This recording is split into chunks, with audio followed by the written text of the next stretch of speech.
welcome back to episode 4 of Miss D's virtual art classroom. So obviously I love being an art teacher, but this week I am going to fulfill my dreams of having my own cooking show because I am going to show you guys how to make your own clay. All you're going to need for this clay is flour, salt, and water. So I want to show you guys just a really simple, easy mixture that you can do to make your own clay. And then if you have your own paint, like acrylic or tempera, which is just regular kids paint, you can bake your clay and then you can paint it afterwards. So without further ado, let's go ahead and get started. So the first thing you want to do is you just want to get your bowl and you want to get 2 cups of flour. So I have my flour right here. I'm going to measure 2 cups. We've got 1 and 2. Then you want to just do half a cup of salt. So I'm just going to stick with my measuring cup here and then just kind of eyeball half. You can be more precise than I am, but I'm never that precise with my recipes. Maybe that's why I don't have my own cooking show. I don't know, makes sense. The third thing you want to do and the final step is 3/4 cup of water. Like I said, I'm just using 1 measuring cup and I'm just eyeballing it. And after you have put all of your mixture, go ahead and grab a spoon and just start mixing that all together. And it's gonna basically look like you're making bread. Oopsies. So once it's starting to kind of like mold together, go ahead, this is where it's gonna get real fun. Go ahead and start kneading it with your hands and trying to make it one giant ball of clay, okay?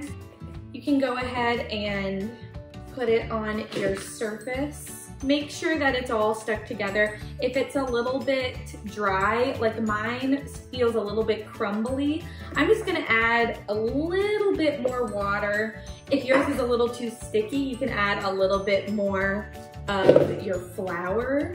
All right, so yeah, once yours is a good consistency where it's not coming off on your hands, but it's also not too dry, you can go ahead and put it on whatever surface.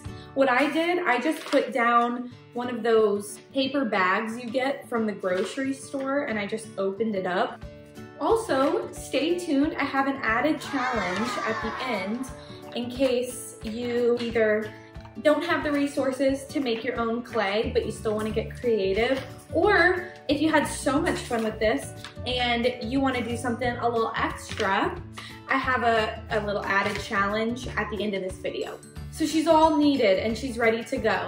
Now you can decide what you want to make out of your clay. What I'm gonna do is I'm gonna make some flowers because it is springtime.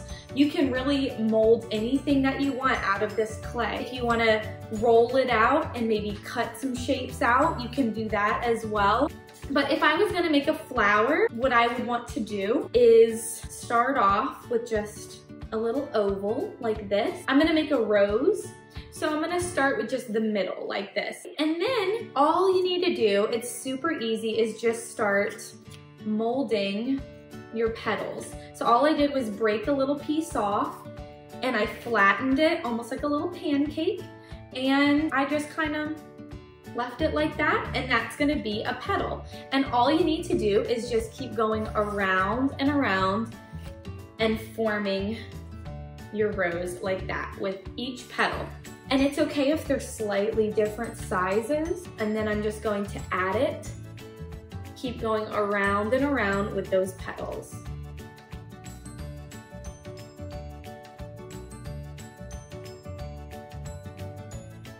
Make sure that your rose is staying kind of pointed at the bottom.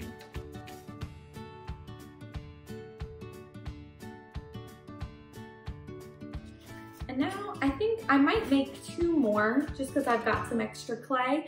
And if you end up having extra clay but you don't want to use it all right now, you can just cover it and put it in the fridge, and it should last you a couple of days in case you wanted to come back and make something. Like I said, you can make your little flower if you would like I did, or if you want to make your own thing. I just kind of flattened out and made a heart. You can do something like that if you want. I also did another flower where I kind of opened up the petals a little bit more, so you can do that as well to make it look like it's more bloomed. Go ahead and put them on a pan with some foil, and we're going to bake them at 200 degrees for 15 to 30 minutes depending on how damp your clay was. So you might just have to check on it here and there and see if it's hardened or not. After they're done baking, I'm gonna grab my paint to paint my little sculptures with. If you have paint lying around, you can paint your sculptures along with me as well. All right, let's go ahead and get these baking.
For today's added challenge, I saw this cool postcard idea and I thought we could make our own versions to send to friends or family to let them know we're thinking of them.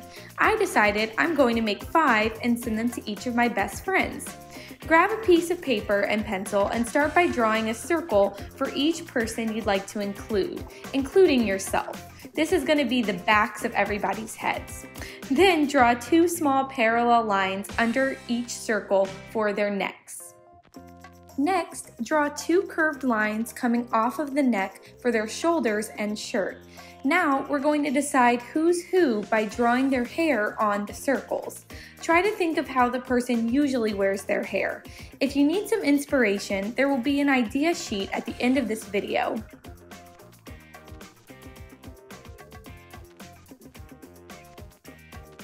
Whoops, just realized I forgot somebody. Then I'm going to draw 2 more lines to make arms. You can decide if your person is wearing long sleeves or short sleeves, and you can even give the back of their shirt a design.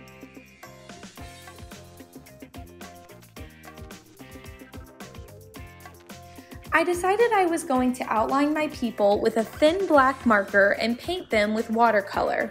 If you don't have these resources, you can use any other coloring utensil you have lying around. I also decided to write Friends Forever as the title of my postcard in a cool font, and I also decided to write everybody's name underneath each person. There will also be a title idea sheet at the end of this video if you need some inspiration.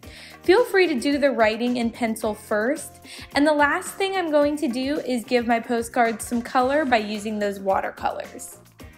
Thank you guys so much for following along and spreading some cheer to your friends and family. I know that they're really going to appreciate receiving those in the mail. The idea sheets will pop up next, so feel free to pause the video on those sheets while you're working to gain some further inspiration or to help you get some ideas for your own friends and family while you draw.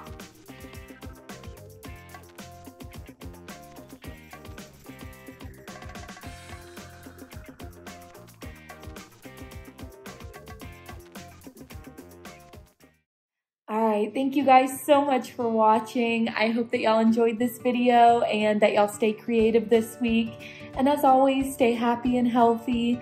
I miss you guys, and it looks like it is time to go for a walk. So I'm gonna go walk this girl. Alright. Have a great